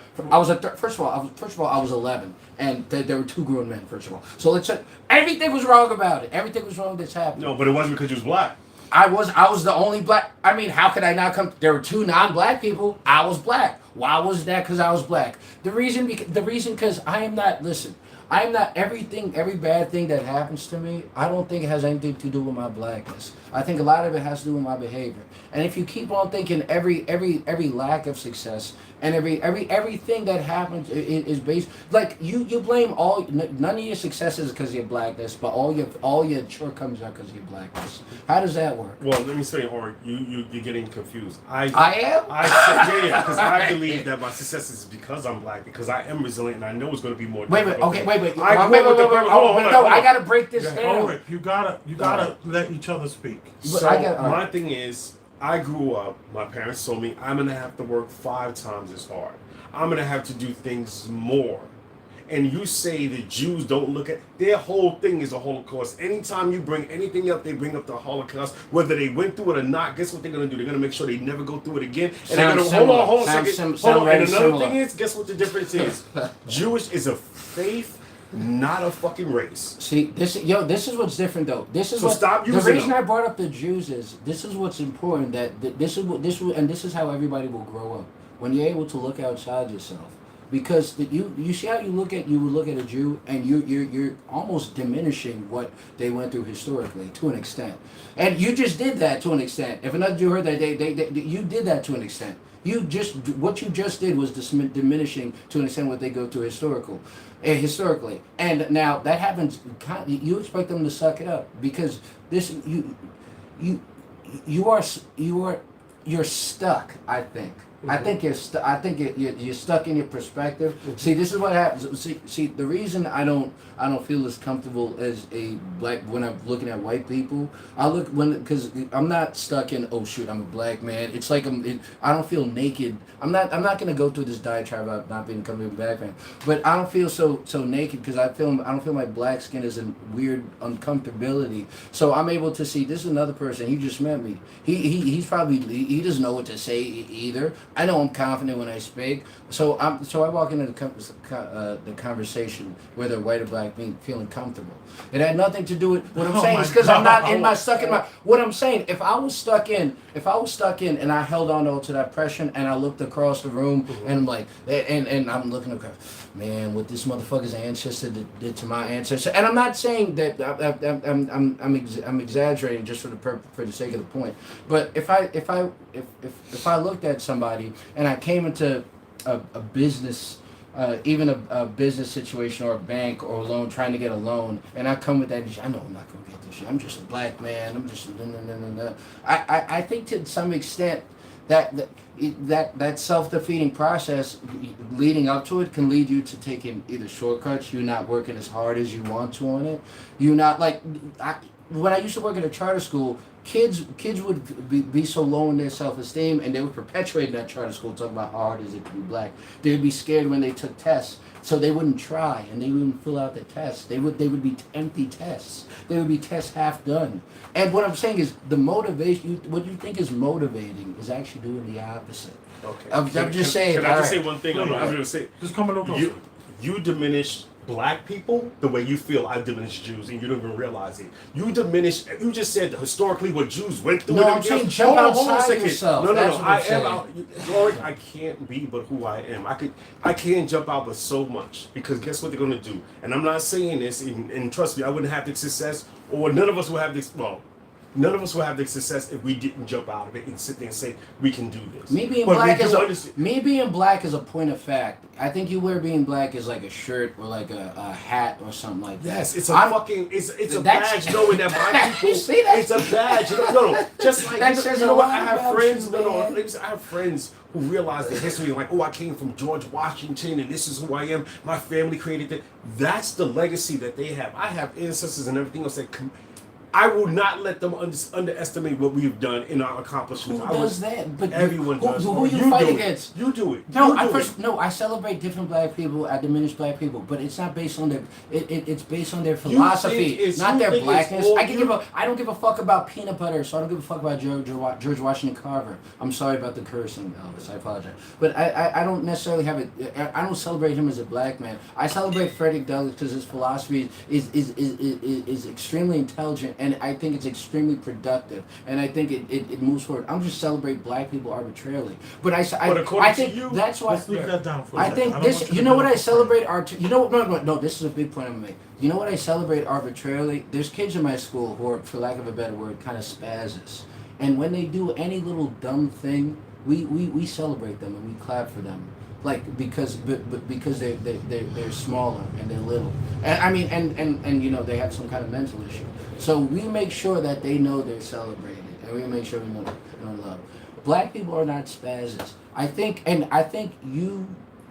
this is another thing. Even black people think of black people as handicapped when they see another black person. And wow. And I don't look at another black person. I don't as even handicapped. know none of these black people you talk about. You talk about how hard it is black people. You talk about the black struggle. If someone's struggling, they're going through a hardship. A handicap and a hardship are coincide. In other words, innately they're growing up with something that's going to cause them struggle. A handicap, they're growing up. They're inevitably. I get the analogy. Yeah, I disagree with the analogy. Right. I agree with Oric. I totally agree with Oric. Whoa, he ain't expecting that. Frederick Douglass, he should have said, you know what, slavery's okay because I'm black and I'm free, and I can do whatever I want. There's no restraints on me. There's nothing holding me back. My struggle isn't all black people's struggle. There's some people who are not slaves, or they're in the house, not in the field. That's what you're saying, Oric. That's what I'm saying. How did you get that from that? Because you're saying you're diminishing and what Freddie black. Mercer was an abolitionist also, and he became about an abolitionist. He fought after for he was freedom of. yeah, he yeah, fought for freedom. Yeah, but according to you, he was already free. No, what are you talking about? You're saying your mentality. You're comparing. So this is what you think. Frederick Douglass was in a position where you think you're comparing your position as a black person to Frederick Douglass when you say that's a problem with black people. No. Because black people actually had to overcome something. If you what have we overcome? I mean, excuse me, Frederick Douglass had to overcome something. Oh, so so we no longer have to overcome things. I think we're free now. I think your lack of advice. Thank you, J.P. Morgan. your lack, We're free. I think your lack of adversity. I'm noticing a lot of people with lack of adversity. Your lack of adversity Thank makes you, you more Barclay. rah-rah. Barclay Your lack of Bank. adversity- We're just- free. You're not I'm different from free. my ex. My Thank you, Bank of listen, America. My ex used to have the hardest time being black in the world, and they had the best black life ever. Well, again, you just been But to it- Cuba. it's a- You just been across. You just what do you I listen? did You this more than don't this. have enough Okay. adversity. What you need more adversity so you can grow a Alright. thicker skin. I Alright. think you need more trauma. I think you Alright, need more the trauma. fact that you- Daniel, let's not interrupt the host. Mm-hmm. Affirmative action is out of here. Would I have benefited if the banks were told, yo, we need more black people to give them loans? Okay? I understand that the black people have been known to not pay on their loans, and they've had a huge history with Well, that failure. happened. That is That happened, and that They have had a that huge started the fail- housing they had a crisis huge because there were fail- predatory loaders loaded out people, loaned out to everybody who could not pay for the loan, giving Right. people opportunities Well, you only that they talking wouldn't. 2008. I'm just, I'm not talking I'm just- 2008. all right, okay. You're talking 2008. I'm just saying, but that's what happened when they said give hold- everybody opportunities. I'm just saying, You gotta stop interrupting there's the actual host. consequences All to, right. to charity. Go All right. ahead, go All ahead. right. You're forcing your points. We are here long. This is a long session here. I'm sorry, host. You're the host. Let me I say this. apologize. You're the host. You are the host. What you're talking about is It's your 2008. show. What happened to me at the bank was 2001, right after the towers went down. Okay? When I got screwed.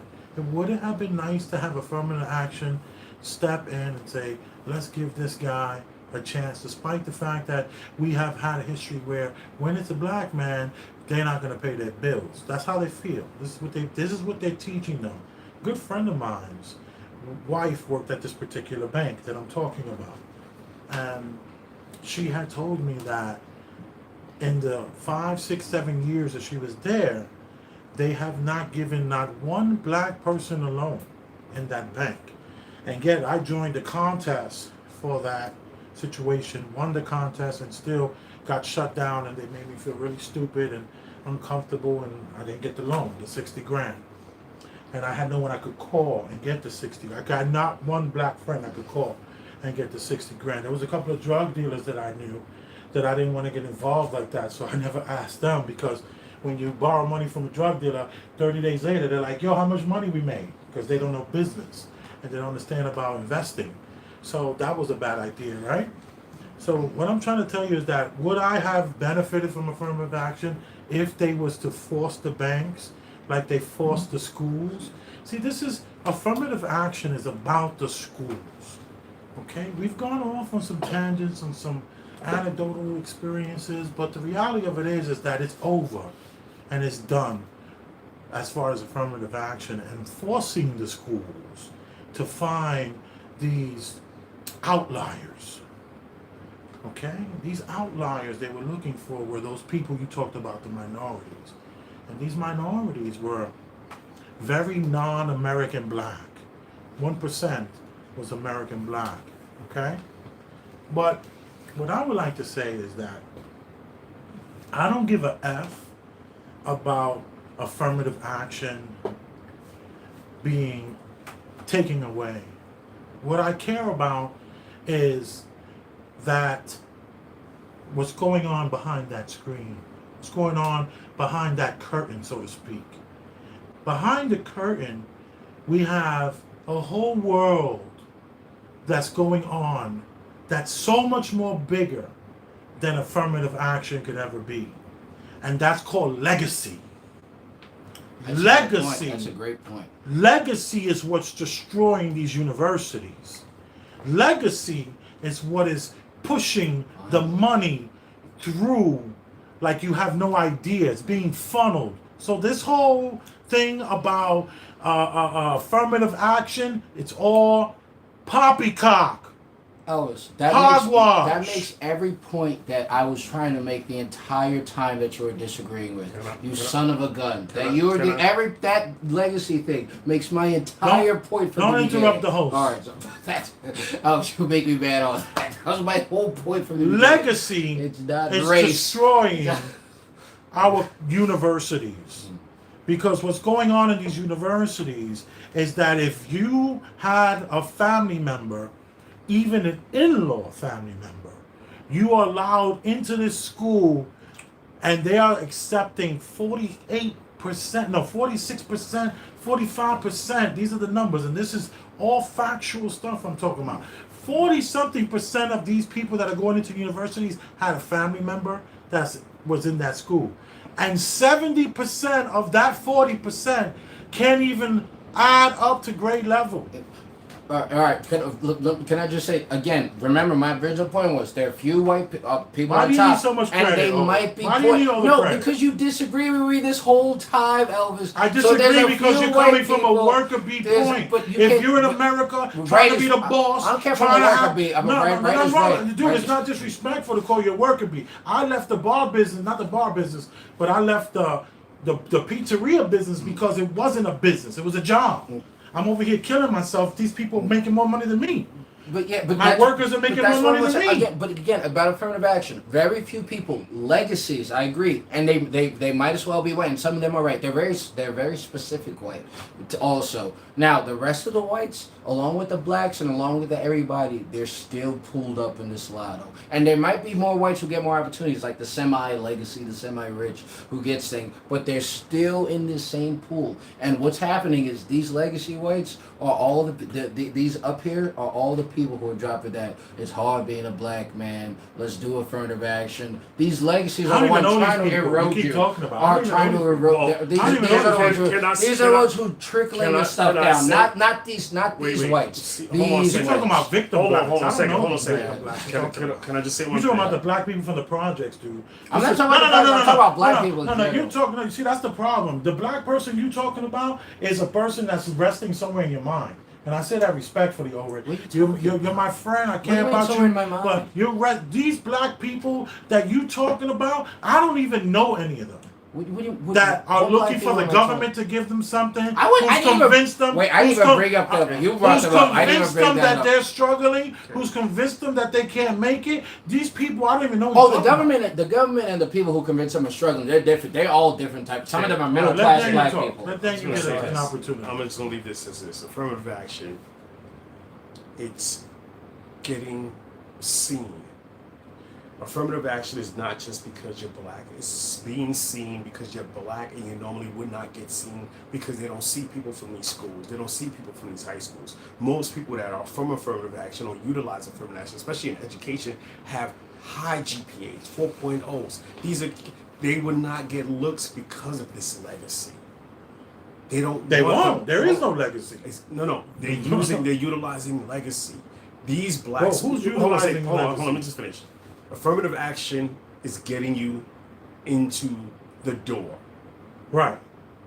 Now we don't have. Now they excluded us from the door. Now we're totally excluded again. There's no reason for them to even look our direction. Who's we?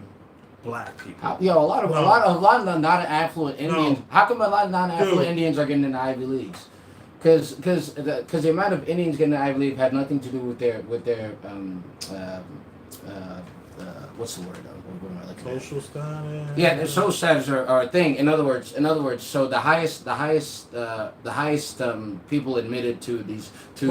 Ivy League I wanna schools are know, Daniel- Asian Pacific Islanders and Indians. Hold on for one And- second. I have a okay. video that I want Do to show. you Hold on. understand when I say legacy, Daniel? I want you to help me understand that you are on the same page as what I'm saying.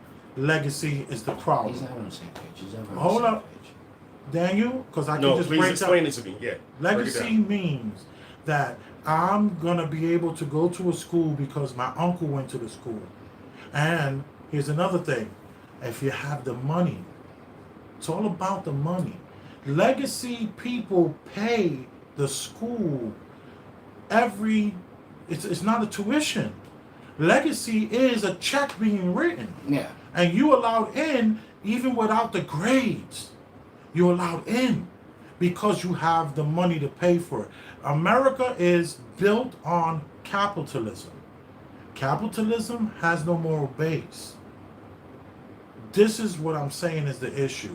The problem But is that's not- if you can write the check, Ulrich. No, If you're from that's factually incorrect. More, capitalism comes from John Locke, which is America is philosopher, which based comes on from- capitalism. You telling me Yeah, I'm which wrong? comes from that comes Wow. from no, I know the Wealth of Nation and Adam Smith.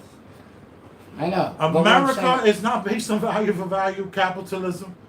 I'm not. No, It's the I'm not most, saying. it's But the there's, greatest system ever created. no, but there, yeah, you're talking about as a America is the financial of America is based on the capitalist system. Right. But there's a several moral America that has to do.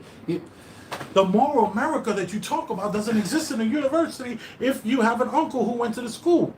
And as long as you can pay for the school, like in other words, if you're a black man and you try to pay for Harvard University and you have nobody who's been in Harvard University in your family, they're not letting you in. They got people that are valedictorians they're not letting in. Yeah. Because they don't got the money to pay. But even if you had the money to pay, if you don't have a legacy person that's been in school, they're not letting you in. Yeah, well, yeah, but we agree on that point. But yeah. Legacy is the problem. We need to stop. And we need to stop disregard acting. that John Locke thing I said. Yeah, 'Cause yeah. Adam Smith preceded John. Was before John Locke. So I don't even know any of these people. Okay. This is why I get very careful that they sound ridiculous, because that can invalidate all my arguments for some reason. Oh, wait, somebody got. What do you exactly? What are you talking about? As small as that. I'm Yeah, saying yeah, it's that yeah, easy. yeah. All right. So, are you for or against the affirmative action? I'm for. You know what? Now mistakes are starting. Now that mistakes show, it's bearing the fruit of why it didn't work in the first place. And we showed It's how. what? It's bearing the what? It's bearing. It's displaying why it didn't work in. So the accidents or the what's Wait, coming you're out. saying that affirmative action did not work? So what was the purpose of affirmative action? Who was the front? It was based to help the very specific group. That's why It was based to sold on. help everyone but but white men. No, well, how it was promoted and how it was sold was through black people, even more than women. Women wasn't even But the biggest selling. that was a lie. What I'm though. saying, yeah, I know, but I'm saying how it was sold, what it was sold to do. So what it was said to do was it didn't do the opposite.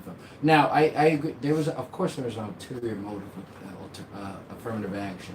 It was the same thing. It was the same thing at everything. Daniel B, mental what you health- up to over there? Trying to find this video. All right, don't worry about why the don't video. why don't you shoot from Don't the hip, forget man? about Shoot the from the video. hip. It's Don't all worry in your about the head. video. When you're knowledgeable, it's all in your mind. Whoa. So what I'm not doing What's that, a it. dig, man? Come on. When you're knowledgeable, it's all in your mind. That seems a little dickish. I hate it. Yes. All right. Daniel B, are you for affirmative action or against it? Totally full. And how do you feel that it's now been taken away?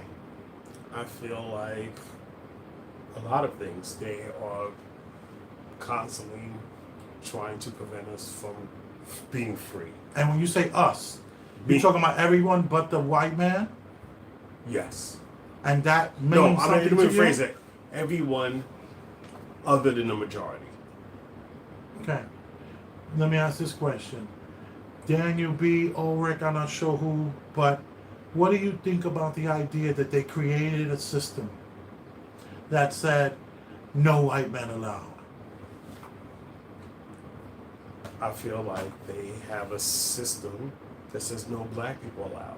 And this time they actually had to let black people be allowed. I say that it was unconstitutional and it was fucked up to say that only these people could get this. I didn't like it. I think affirmative action was trash. More white women benefited from affirmative action than any black man or woman could ever benefit. And a lot of the blacks that benefited from it, it was two out of three were non-ADOS, which is an American descendant of slavery. Only 1% of affirmative action people were American descendants of slavery. Like Joy Reid, she brags about affirmative action allowing her to get into the college she got into. But Joy Reid is an African. She's not an American. She was Haitian. Whatever. She's I Haitian. don't Is she Haitian? because I was actually reading about that. I started reading about her today Because of the clip I sent? yeah. Yeah, I sent these It was guys a bad. clip where Joy Reid is like She got on a whole flipping. tangent on She it. went on a whole Quick question. tangent. Did Yeah, I please. just send you guys a clip about the Asian guy talking about, because you know it started by Asians, this whole lawsuit against him not being allowed. Did I send you guys that clip? Let me, we can talk about that Okay. clip. But we have to understand Wait, did I that, send it to you? Yes or no? Yes. Okay. yes, that Asian thing that you're talking about, what happened was there was this white guy, I can't remember his name, and he was against affirmative action. So he got his granddaughter or his great niece. Can you show the clip? No, it's not necessary. His great niece to sue about not being able to get into schools. They find out that she didn't have what it took to get into the school. So he had to figure out a way. This one man, I always tell you about the one man. You guys always think of this huge system.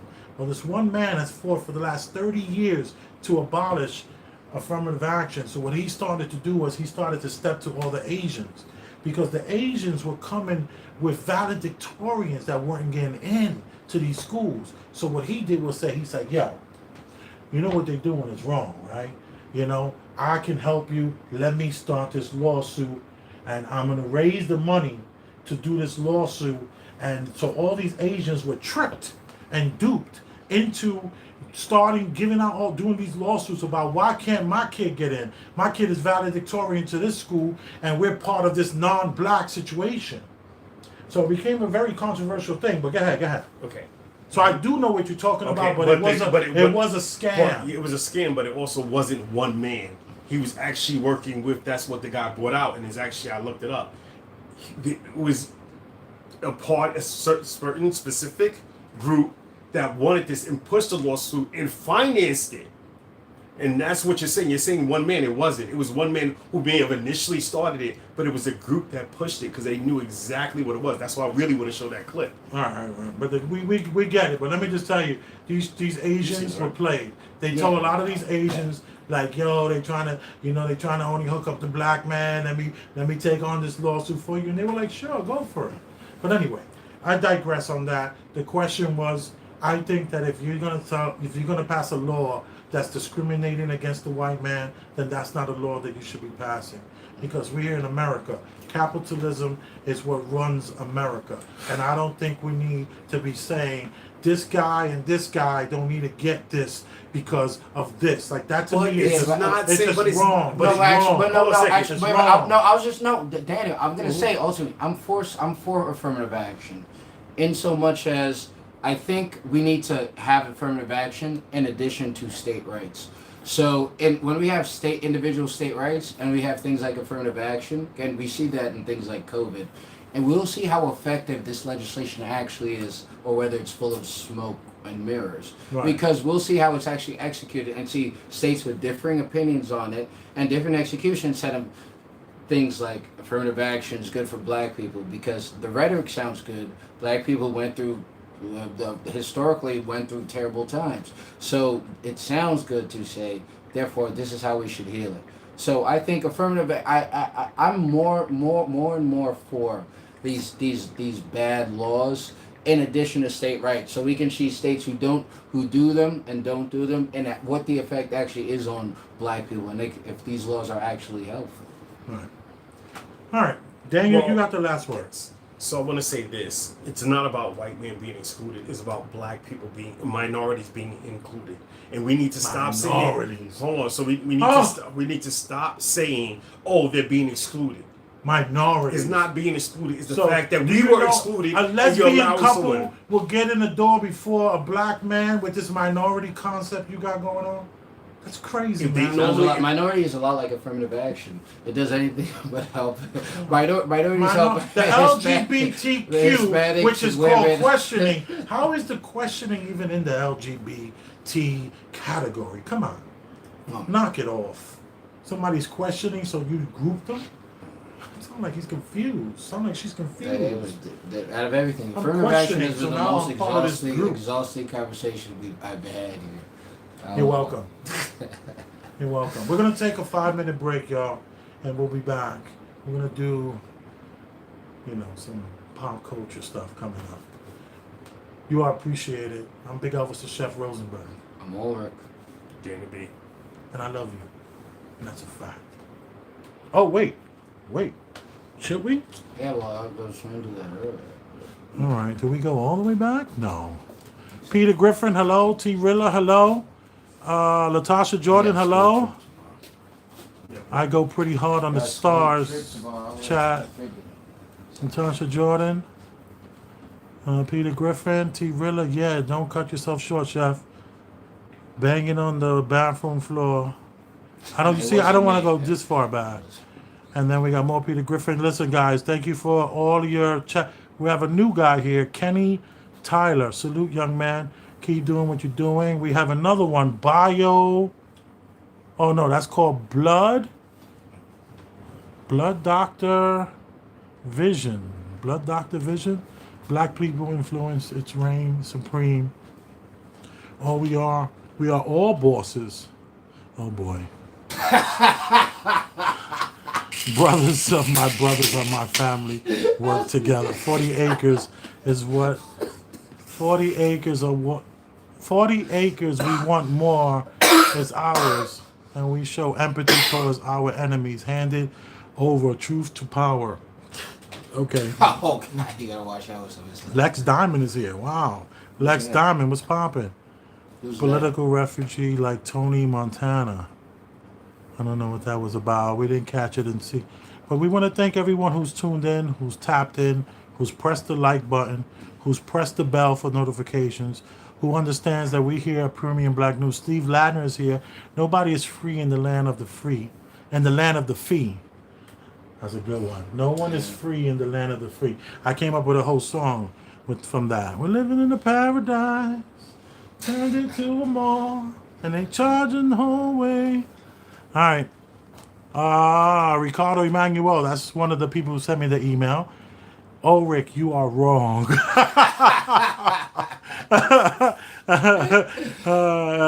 Facts, Daniel B. Oh, okay. All right. Now you know what. Ricardo Emmanuel. Daniel B. Check that African. Oh. It's always the people the LJ. non-African the what's it called? People who probably got no real connection to any kind of cultural history. Star and Ulrich would be insane. LOL. I salute you, brother. Your opinion is 100%. I feel you. I feel your success is in you. That's that blood doctor vision, something to that effect. All right. There's a lot going on here. You are all appreciated. We'll be back in 5 minutes. Boom.